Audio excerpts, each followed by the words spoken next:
Chapter 23.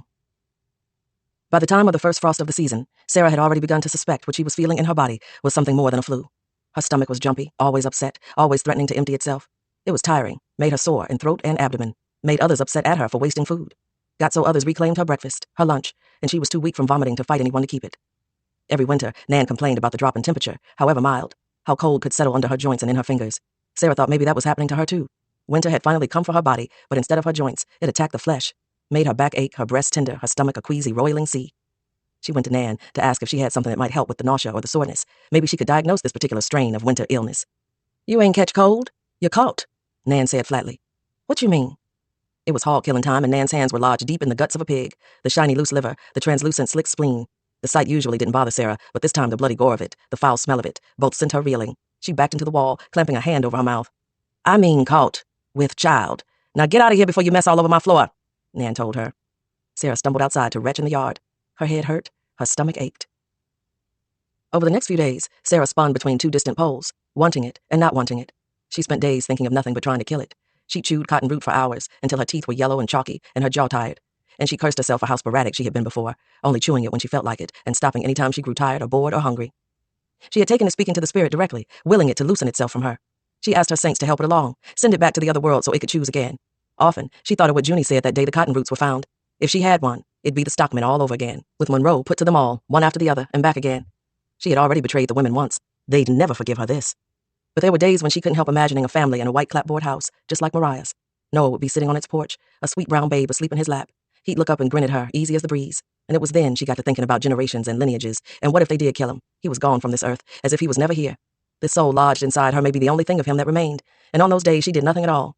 No cotton root, no camphor, no rue. She followed the women to the fields and back, spun yarn until her sight blurred, and then took her hunger and nausea to bed, as the sun had long set, and nothing but cold dark was to be had anyway. She was capricious that season, avoiding the women and then wanting nothing more than the sound of them, the joy of their raucous laughter, the sharpness of their wit. She hated the cold that flooded her body, but wanted the feeling of frozenness, of long-standing numbness. Sharp cold begat a howling colder wind, heavy nausea followed by a black fatigue. There was little she could manage after a day of breaking up the ground or spinning thread all day. And that didn't change until Harlow showed up one evening and walked her over to Monroe's cabin. Monroe hadn't been back long from his last job. Barely a week had gone by, and in that time, the two hadn't said much to each other. Monroe was sitting by the hearth, warming himself, when Harlow appeared in the doorway. "Since you're here, thought it was time you got your gal back," Harlow said, pushing Sarah inside the room. Monroe stifled a groan. "Thank you, sir." "Did you not want her back? You want another?" Harlow asked him. Sarah watched as Monroe's face grew puzzled. Monroe looked at her. Was that all it would have taken for them to be separated? Or was it a trick? Harlow hadn't closed the door, and she looked outside at the blackening sky. She inched toward the door. Maybe she could hide out in the woods a few days, but she'd be on her own. None of the women would bring her any food. They might even blame her for whoever Monroe chose next, if he dared ask. "Don't know, sir," Monroe began, trying to suss out the temperature in the white man's face. His eyes stopped at the man's waist, where a shiny new revolver sat on his hip. Sarah followed Monroe's gaze and saw it too. "You can speak freely?" "Well, we all right, but a better match might be made with one of the others," Monroe said carefully. "How come?" Both were quiet for a long moment, unsure of how to answer, or what was being asked. "What a disappointment," Harlow said, sniffing the air. "It's been over a year since I threw y'all that fancy wedding affair, and you both promised me portly children." He narrowed his gaze at Monroe. "What good would it be matching you with another if you can't make butter with the one I give you? You make good on your promise, and maybe we can talk about another match." Harlow turned toward Sarah. "Go now. Get in." He shoved her toward the bed. She sat down on it, next to Monroe. "For God's sake, act like your husband and wife. Do I have to get in there with you?" She got underneath the blanket and Monroe did the same. Harlow moved toward the door. "This time, I'll give you some privacy. But if I come back tomorrow, and y'all still acting like clergy folk, I won't be so kind." What emerged the next few days between Sarah and Monroe was a steely tension, the two sizing each other up, waiting for the first blow. They were both extra cautious about where they sat, where they stood, what they drank, what they ate. They wouldn't share water or food, each preparing their own meals, each securing their own water from the well, and keeping it covered and in sight at all times. They each donned their own protective work in front of the other. Part ritual, part performance. Sarah could tell he was still angry at her for making him sick the way she did that summer, and in truth, he had grown sicker than she expected. And she couldn't say for sure if it was because of the work she had done on him, or something else. They all fell prey at one time or another to the mysterious ailments of this country. Fevers of all kinds, boils, influenza, dropsy, pneumonia, pleurisy, malaria, though she knew many who didn't believe in that possibility. If anything befell them, it was because of the malicious root work of their enemies. His belief that it was her doing wasn't necessarily a bad thing, she figured. It made him cautious, tentative, made him less of a bully, lording over her with his size and strength. And so she didn't say much more to dissuade him of the notion. Instead, she narrowed her eyes at him and drew shapes in the air and on the ground. She put down salt around herself, prayed to her saints, whispering loudly enough for him to hear. Neither slept well the next few nights, dozing off and jolting awake, intermittently throughout the night. One evening, during their nightly chores, she figured she'd at least try broaching the subject of a truce with him. She was sitting at the table, sewing, while he was trying to repair the chinking in one of the cabin's walls. She watched as he pulled moss and rags from the crevices and replaced them with mud. You think that'll hold? He shrugged. We'll see. When he was done, she handed him a cloth so he could wipe his hands. How about we call it even? He gave her a funny look. It ain't even. Won't ever be. A truce then, at least until it's warm out. And if you're still mad then, we can... Don't care about then, I care about now. Fine. What then? You want to poison me? Maybe you already did. You see I can't keep my dinner down half the time. Ain't that enough? Nope, he said firmly. When we even then? When I'm dead? Sounds good to me, he said, grinning at her. The unseasonably cold winter turned the cabin into a burial pit. A heavy snow collected on the roof one night, and hearing the wood creak under the weight signaled to Sarah they were being buried alive together. The temperature inside the cabin grew so cold it became hard to continue the way they had been, seething and wary all the time. They worked together to finish sealing the cabin walls and fortify the blankets with more moss and hay. She knitted woolen socks for them both, while he helped card sheared wool so she could make more things with it. And while her belly had grown a bit rounder and more taut, it wasn't much more than the usual bit of monthly bloat, which was easy to hide. Besides, she wore most of her clothes all the time now, 2 dresses layered on top of each other, a slip, and a pair of woolen stockings underneath, and a woolen jacket. The hours of daylight were so short, she washed and dressed in the dark each morning and did the same at night. They made up new rules. Attacks during sleep were off limits, as was food, because there was so little of it, once Harlow had cut their rations. Whereas formerly they were each allotted 1 peck of corn per person weekly, now they were given 1 peck to share, along with the smallest sliver of bacon. More would be given, they were told, once they delivered portly children. Soon, the performances stopped altogether. They saved the salt for other things. Whatever Monroe hunted from then on, he brought into the house. Rabbit, squirrel, quail. From her garden plot, she added turnips, radishes, and onions. They managed a decent meal between the two of them, but she let him attribute her constant chewing of cotton root day and night to pica, a fruitless attempt to assuage her hunger. The effort of getting sufficient food to eat was enough to make them almost friendly sometimes, but if any chummy feelings managed to develop, the Lucys quickly dashed them. Harlow's nightly rounds were one thing. These had always happened intermittently, but these days, they were constant. At some point, nearly every evening, he made his way over to the quarters and pushed inside every house, making sure every person was present and there weren't any neighboring folks among them. In Junie and Lulu's cabin, he was usually only there a few minutes, but now, with the couples, he lingered. With Monroe and Sarah, with Patience and Isaac, he posed dirty questions, wanting updates on procreation. And when he was tied up with duties for the new vigilance committee, all the men in the county had weekly shifts now, Lizzie filled in. On Saturday mornings, she'd barge into each cabin with a bucket of lime and a supposed fit of cleaning. When Lizzie entered Monroe and Sarah's, Lizzie would take particular care to sniff the sheets and rifle through Sarah's dirty laundry, looking for menstrual rags. Don't know why y'all insist on hiding them from me, she'd say, as she did a quick sweep over the floors, using the broom to parse through Sarah's belongings, hidden behind a trunk or stacked in a corner. Afterward, she'd hand Sarah a rag and motion toward the bucket of lime. She'd watch as Sarah scrubbed, pelting her with questions. You taking care of all your wifely duties, aren't you? This curious behavior left no doubt about what agenda had risen to the top of the Lucys' list. They felt this most acutely on the coldest nights of the year. Long after midnight, Harlow'd show up drunk after riding with the patrol. He'd shove his way inside and stumble toward them in bed, waving a lit pine knot with one hand, a gun in the other. Y'all do it yet? He'd say, shaking Monroe. Say no, and he was just in time for the show. Say yes, and he'd say, practice makes perfect. Go again. For once, Monroe and Sarah were of the same mind. They whispered all the time about killing Harlow. They worried the walls might hear them, that even the rotting logs couldn't be trusted, but they couldn't help themselves. Some nights, it was just a salve. Other nights, it formed a steely net in their minds. How might they do it? Would they need more help than just the two of them? The drunken whooping of the vigilance committee outside would pause this talk, but any sighting of an intoxicated Harlow would unravel it. They buried roots under the steps and scoured the clearings for dark, twisted twigs whose protective power they might harness. It was widely known the effects of conjure on white people were so-so and fairly unpredictable. No one was sure why. Maybe it was the lack of pigment in their skin, the straightness of their hair, or the European gods they brought to the country. But Monroe and Sarah kept laying down new tricks anyway, even when the cold weather broke, and it was time for new corn to go into the ground. Nothing worked, not on Harlow and not on the stubborn soul burrowed inside her. In a fervor, she doubled her efforts. Too much camphor, which made her jittery. Rue broke her out in tiny rashes, and juniper had no effect at all. And the days when it seemed to work were the darkest of all. But then a sign would appear. A strong smell set her gagging. A strange flutter sent a wave of motion over her stomach, and for a full hour or more she found herself happy. How stubborn this child was, so unwilling to abandon her. In truth, she had never understood the maternal thing, and had seen all kinds on her last farm. Women so besotted with their offspring, loss made them suicidal, and other mothers who couldn't bear to look at what came out of them, let alone hold it or feed it. She wondered now which category her own mother fell into, but she had so few memories of the woman that she had no way of knowing for sure. Her mother had been sold off when she was barely knee-high, so what she had in place of a face or a voice was what little her father had told her, and a lock of the woman's hair. Nothing she had, the stories nor the lone memento, could answer the questions that overwhelmed her now. She feared she would be like those detached mothers, and only in those brief moments of happiness did she consider that she might be the opposite. Both possibilities terrified her, and she worried that the window of time she had to persuade the stubborn spirit was surely closing. Chapter 24. Riding with the patrol a few nights a week didn't ease Harlow's mind any. If anything, it reaffirmed just how close the edge was. If his labor force ceased to grow, he was stuck with the poorest, questionable sort of men. Landless louts, slaveless ones, too. each unable to afford the dues the Vigilance Committee required to avoid spending half the night on patrol a good portion of the goddamn week. One cold night, he was fed up. He pulled up to the quarters and slid off his horse. His legs and backside were sore, and there was a fresh gash on one side of his face from a run-in with a low-hanging branch.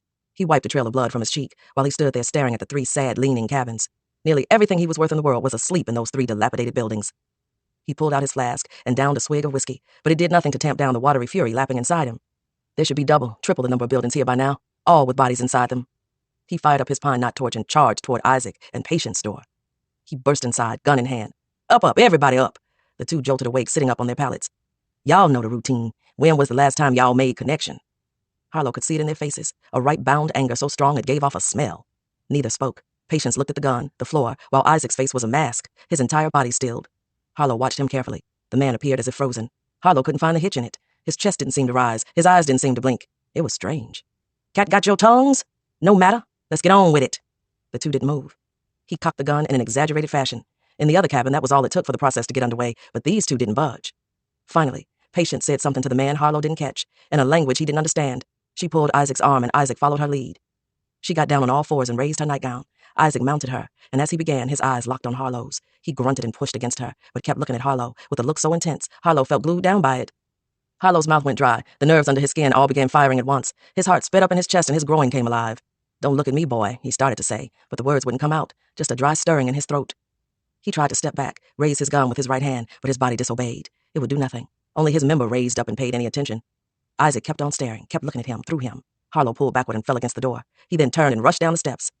Outside in the crisp night air, his wits returned. He grabbed his gun and started to charge back inside, but the doorway stopped him. The rectangle shape seemed to be growing somehow, now stretching and towering over him like a huge mountain. He turned and sprinted away. When he looked back over his shoulder, all he saw was the same tiny cabin amidst the 2 others. He smacked himself upside the head, in the face. Get your wits about you, he mumbled to himself as he went on. He wasn't a superstitious man, didn't believe in tales about magical niggas. Fatigue was making his mind soft. How was anyone supposed to work all day, ride half the night, and still be of sane mind and sound body? At the house, he locked the front door and checked the windows. He threw another log on the fire and lay down. Sleep it away. He almost laughed to himself, but when morning came, the night lingered on his tongue like bile. Before he opened his eyes, the first image he saw was of Isaac, the man's dark eyes boring into his, a smirk appearing on the man's lips. Chapter 25. Spring weather would be Sarah's downfall. One day, a sudden swing in temperature left her in sweaty wet clothes for hours. By the time she and the rest of the women got the first quarter of cotton into the ground, the heat had burned off, and she grew chilled to the bone. She made a beeline to her and Monroe's cabin, while Lulu and Junie argued about whose turn it was to grind that evening's corn. She figured she had the room to herself for a good while, since Monroe often disappeared with Isaac to smoke and blow off a little steam before coming inside. She shut the cabin door and put down a piece of wood to bar it from opening. She got a fire going, and then peeled off her damp clothing, the long dress and chemise. She had just stepped out of her knickers when the door flew open and the wooden bar snapped in two.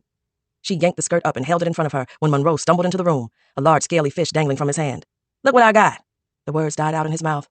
He looked away at first, a reflex, then looked back at her, a slow recognition dawning on him. "Get out!" she yelled, wrapping the skirt around her midsection. He closed the door behind him and turned to face her. "That what I think it is?" "No. Now get out." "The hell it ain't. Prove it." "Leave," she said, stepping back away from the fire, hoping the dimness made it harder to see her. "No."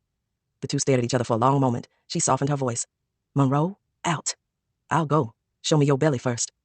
Even so close to the fire, she was getting cold. Her feet, her legs, she couldn't stand there forever with the skirt wrapped around her, and at the same time, she could think of no way to put it on without exposing herself. The inevitable had arrived. She dropped the skirt and his eyes widened. "Now get the hell out." He shook his head and left. She laid out her damp clothes in front of the fire. She put on a pair of dry knickers and pulled a shift over her head and a flannel shirt. She would get dinner started, and when he came back, she would talk to him plainly. But what if he was already up at Harlow's, telling the Lucys all about this recent discovery? He wasn't above it, especially if he believed they'd reward his telling with a gift of some kind. She couldn't hold the spoon without shaking, couldn't stir the bland, watery sauce she'd thrown together for the fish without spilling bits of it on the floor. She cut the turnips up, got them boiling, when Monroe came back through the door. She was mad at herself. She should have been better prepared, she thought. But it didn't occur to her that all of her efforts against the stubborn spirit would be unsuccessful, that her body would betray her and give away the secret while there was still a secret to tell. He moved to the table, with the fish cleaned and gutted, the stench entering the room before him. Without speaking to her, he fried it up and slammed it on the table, smoke rising up off the singed flesh. Scales glittered on his arms, his pants, his beard. He sat down at the table and rested his arm between the pan and her. He wasn't sharing. They sat there in silence. She ate her turnips, he his fish. "How long you known?" She shrugged. "He's been a demon for months now, and that would have ended it. You could have ended it," he said. "You must like it, being treated that way." Sarah shook her head. "I don't, but it ain't his business. Ain't yours neither." "How you figure?" "'Cause it ain't yours." He laughed, a slow, dark laugh. "And I'm supposed to believe a whore like you? You've been lying since I met you. Believe what you want. It ain't yours, and it won't be sticking around here." He ran a hand over his shaved scalp. You really are touched in the head. I'm sounder than I ever been. You harm that babe and I'll put you in the ground myself. So you say? I promise you that. A man of your word, huh? I am. Sarah laughed. Under the tables, her knees were shaking, but she looked him in the eye. Me and mine ain't got nothing to do with you. This spirit going home. Monroe laughed. And where's that, huh? Ain't no home for us niggas. No heaven or hell neither. You ain't figured that out yet? A wild look came over his face. Death may be better, but that still don't give you the right. She laughed. Why don't it? Didn't you just say you'd kill me yourself? That's different. Ain't got no problem killing you to protect my kin. It ain't yours. I swear on my life, she said. But it could be. It ain't. I know it. He examined her face for a long moment. It's that no-account nigga from before. The one at the wedding. Sarah didn't answer. And that man just allow you to run roughshod, huh? Allow you to kill his generations because you say so? He ain't here. So what? I ain't letting you do that. You don't care nothing about this baby. You just want more rations. You just want Harlow to leave us be. Shit, don't you? He pushed back from the table and stood up.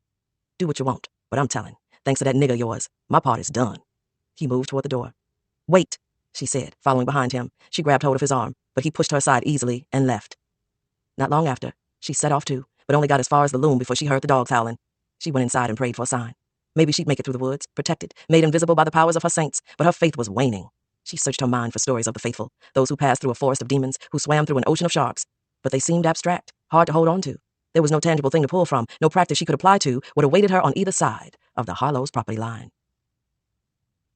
Chapter 26. The visit was now set for the end of July. Originally, it had been March, but now that there was an established school for Ollie to attend, Lizzie didn't want to rip him out of it before the term ended, she told Junie. That was fine. Junie kept her hope contained, a manageable size, not too large that it suffocated her, but loose enough to puff up and make the days bearable. But she knew something was wrong when she was summoned early one Tuesday. When she was told to go to the house, they were sowing a second planting of corn and were only a third of the way through. She walked past young Louisa playing on the porch and into the stuffy house. In the back bedroom, Carol was crying, and Lizzie was retching over a chamber pot, her face red and damp. Lizzie wiped her mouth on her sleeve and looked at Junie. It's happening again. What? Lizzie groaned. I can't take another. Lord, forgive me, not right now, not so soon. Lizzie shot a weary glance at Carol. Junie wet a towel with water from a nearby pitcher and mopped Lizzie's face. She put the chamber pot near the door and ushered Lizzie into bed. You sure that's the problem? Sure as my hand. My monthly's late. It's almost always near the 4th, but May is nearly over and not a goddamn streak, Lizzie said. Junie pulled the blanket up over Lizzie's shoulders and then pulled Carol into her lap. Finish feeding her, Lizzie said, motioning to a bowl of gruel near the manger. Junie fed Carol a mouthful. That's good, ain't it? Carol bounced from side to side as if she was trying to nod. You talk to her like she can understand you, Lizzie grumbled. I always talk to my babies when I fed them. We had some of the best talks then. Junie trailed off, suddenly embarrassed for sharing that thought aloud. But Lizzie wasn't listening. She was grumbling still, mainly to herself. Stuck like a pig all over again, and I was so careful. I rode all the way to New York and paid nearly $10 for those fancy pills they sell up there. Dr. Vittner's or something, guaranteed to make sure your monthly arrives like clockwork. Pure hogwash. Oh, it won't be so bad, Junie said, a sinking feeling spreading out over her abdomen. Fresh air will help. Besides, motion sick, baby sick. It's all the same. You just have to keep moving. The trip will be just the change you need. Optimism never was your strong suit, Lizzie said dryly. She done. Carol seemed to be playing now with the spoon, a bit of gruel dribbling down her chest. Junie dabbed at the spill with a rag. I'll write Mason tomorrow, Lizzie said. Hopefully he'll be able to get a refund. And maybe we can go next year. Definitely next year. The sinking feeling in Junie's abdomen tightened. Next year. There would be no next year or the year after that, she knew. Another infant would make sure of it. Lizzie might as well have said next decade or century even. The years would stack, and death would come close, tapping one forehead after another, and soon her children would fall to another member of Lizzie's rotten lineage, or be sold at estate. If Junie was in her right mind at that moment, she would have left. Would have gone out into the morning and let her confusion and rage meet the sun. But she was glued to the chair, the gassy child gurgling on her knee. Lizzie continued her grumbling. I should sue those Dr. Vittner quacks, make them reimburse Mason. Can't the pig be unstuck? Huh? I said, can't the pig be unstuck? Junie said louder. Dr. Vince can't be the only way to fix your problem. What you saying, gal? I'm just asking. Every year when we kill the hogs, there are certain ways we go about the slaughter. The hogs got to be boiled so the hair can be removed. The hind legs got to be pinned, and the body hung high off the ground, so that first cut down the belly can be done clean. Now, we do it that way, but I'm sure every farm around here got his own way of doing it, a way he swears is better than the man next to him. So, are you a sow or a person? Because when a sow is stuck in the mud, she's stuck. But a person has a mind, and all kinds of ability to unstick themselves in whatever mud trying to hold them back. Now maybe I'm speaking out of turn, but it seems like you acting more like a sow than a person these days, and have been for a long while. Lizzie's face turned red. I should flay your hide talking to me that way. Maybe so, but I'm just saying what Cousin Beatrice would say if she were here. Lizzie didn't answer. She turned her face to the pillow. Carol began squirming. Junie pulled the baby into her arms and softly began singing a lullaby, a song she knew Lizzie would remember from back home, one they both heard Junie's mother sing many times. Go to sleep, little baby. Mama went away, and she told me to stay and take good care of this baby. She sang another verse and then stopped. The room grew silent and heavy. Junie could feel this one simple dream of hers moving past her, out toward the horizon, climbing farther and farther away in the sky. "Sing it again," Lizzie said. Junie sang the song again, the child now asleep. When she finished, Lizzie raised her head, her eyes watery. "I want to go home." "I know you do." "I don't want to be stuck," Lizzie whispered. Junie grew still, barely moving, holding her breath. "How do I unstick myself?" Lizzie continued. Junie's mind raced, trying to remember who might have a stash of cotton root hidden somewhere. After the last raid, she burned most of hers, but she couldn't offer up the cotton root, could she? Junie shrugged. "I'm not privy to those things, but I can ask around." "Would Nan know something I could use?" Lizzie asked. "She may. I can ask her for you," Junie said. "But you wouldn't say it was me asking, would you?" "Course not." Junie slowly stood up and eased Carol down in the manger. "Y'all rest." Her stomach was roiling. Her performance of indifference was 2 seconds from buckling. She tucked the blanket around the baby and slid out of the room. She walked out the front door, a warm breeze hitting her in the face. It wasn't refreshing, but it felt steadying a bit. She realized then she was drenched with sweat. She walked on down farm, out of the sight of the small, leaning house. Chapter 27. Sarah had to dig the hole herself. A small hole, about a foot deep and a foot wide, just large enough for her belly to fit into. Afterward, she was forced to lie down on top of the hole and then lashed 15 times with a black snake whip. This was considered light, as it wasn't the customary 40 lashes. Here, she put the babe in the earth, pressed it into the ground, the soil making one shield, her back another. It seemed like an omen. According to the Lucys, she had finally pushed them to the breaking point. Weeks ago, after Monroe blabbed about the pregnancy and what she had said to him, the Lucys brought her into the house to be under their watch at all times. For them, this seemed a perfect solution to fill in the gap of cooking and housework needed when Nan was away catching babies. However, Sarah couldn't abide it. The closeness of the walls, the constant yapping demands of the Lucys, the lack of any sliver of privacy. The proximity was suffocating, not to mention painful. She knew the Lucys had horrible tempers, but being within arm's reach of them now meant a different level of vigilance. They were hitters, slappers, pinchers, projectile throwers. It didn't help that she was doing everything in her power to be sent back out to the quarters. She burned up meals, singed nearly every piece of ironing, let the wash dry streaky and marked with yellow clay soap. And to add insult to it all, she'd sometimes disappear for hours, going to the well for water and proceeding on past it, just to hide out in the loom for a few moments of peace. The last straw was a half-raw chicken, pink and still laden with feathers, that she served on a plate to a table full of guests. Face down in the earth, Sarah wondered if what Monroe said was correct. Maybe she was touched, half crazy, moonsick, heat-stroked. She had wanted the child in the earth, and here it was. Afterward, Nan greased her back with hog lard to ease off the strips of clothing stuck to the open wounds, then coated it with a cool salve. Sarah felt dizzy from the pain and the sedative tea Nan gave her. It brought on a strange, slippery blackness that came and went. She heard Nan talking, but she couldn't quite hold the thread of her speech. "They used to tell us when we were little, these marks came from wolves. The long stripes were from the claws, and that if we didn't mind, or stay close to home, the wolves would come get us and carry us off into the mountains." "Did y'all believe them?" "Sure, for a while. We'd hear the dogs howling at night, and Mama say, 'See, look, they hunting now.' It was a long time before I realized she didn't mean the ones on 4 legs. Nan chuckled. "Your people never told you that?" "No, but I'd believed it, if they had." "You tell your children that?" Sarah asked. "Sure, every living one." Sarah had never heard Nan speak of her children. She tried to raise her head to get a better look at Nan's face, but she couldn't.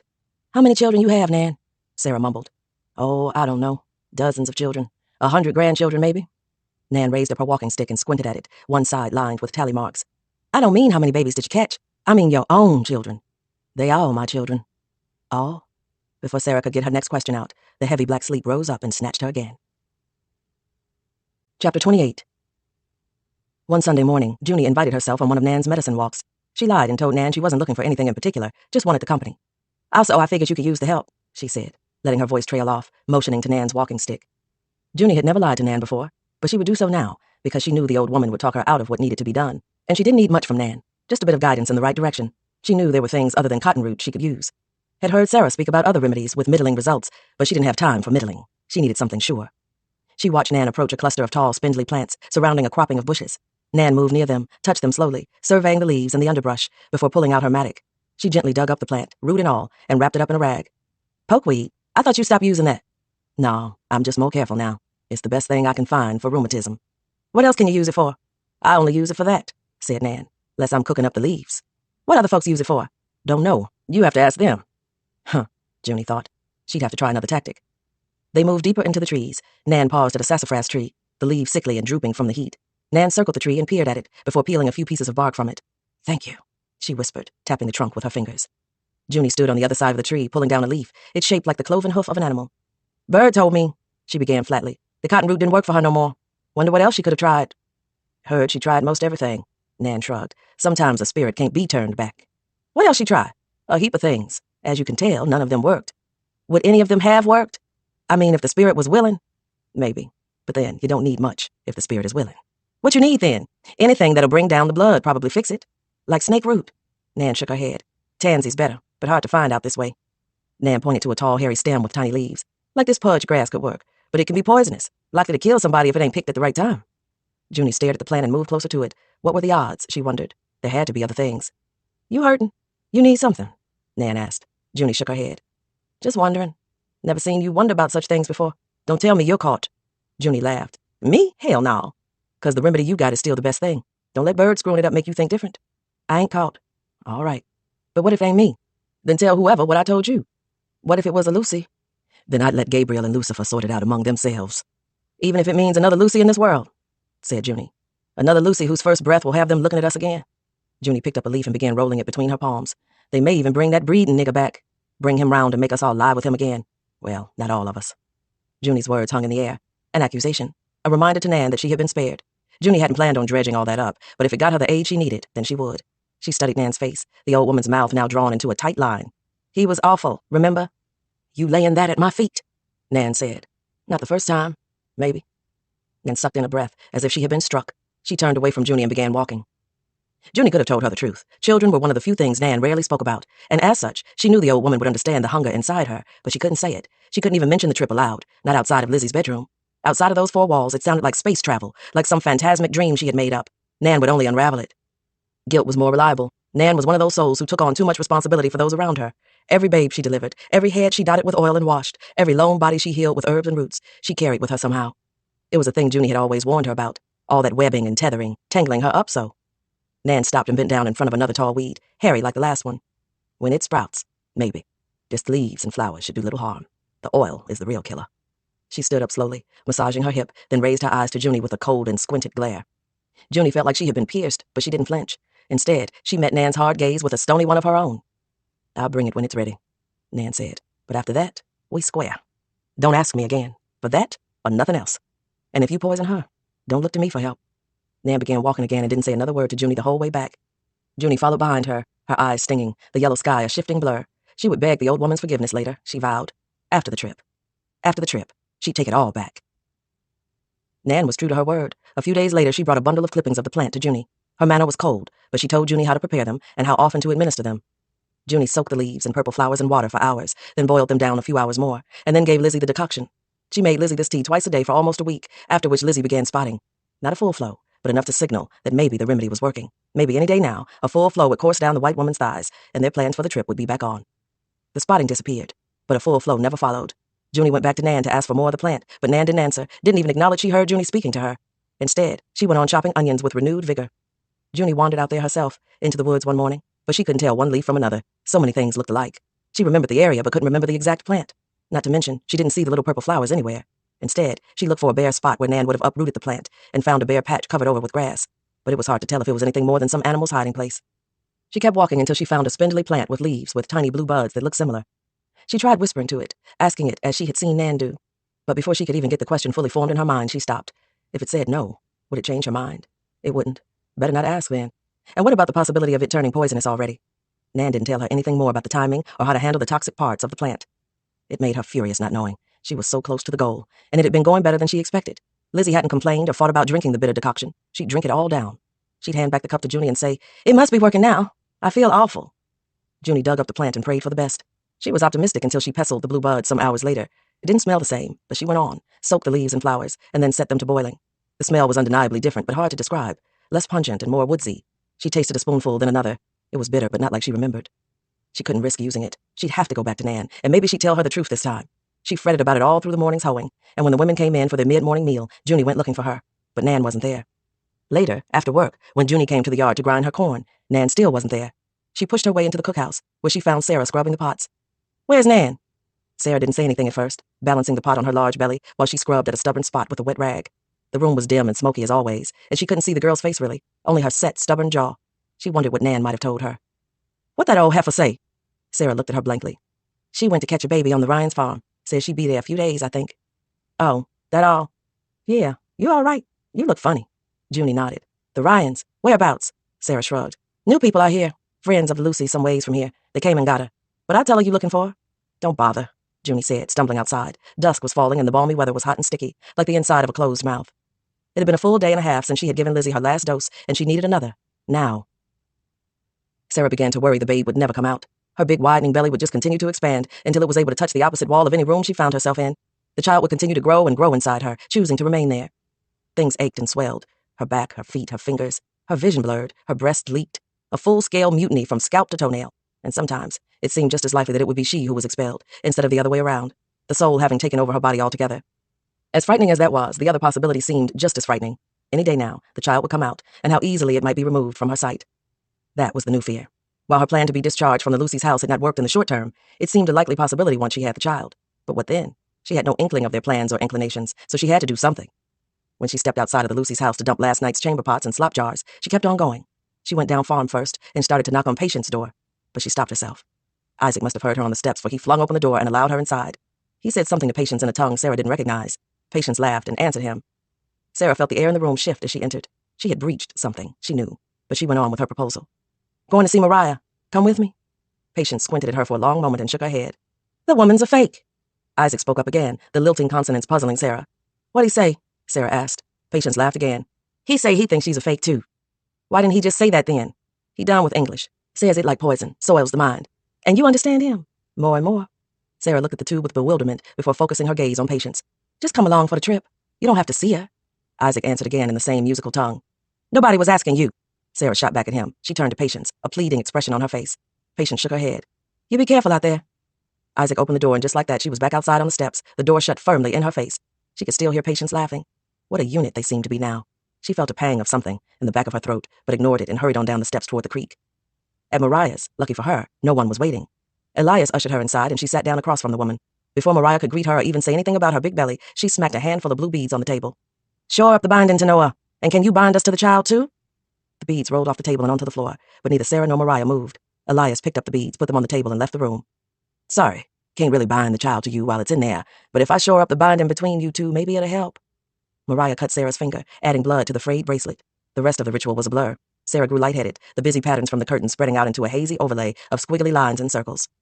Elias put her on his mule and carried her home. She was housebound again after that, for much of June, but when the cut on her finger ached, she wondered if Mariah was out there, somewhere, calling Noah back, and she'd join in, wherever she was, whispering words she didn't even remember Mariah saying. "Shake a canna, rake a canna, bring Noah Dobson back to me."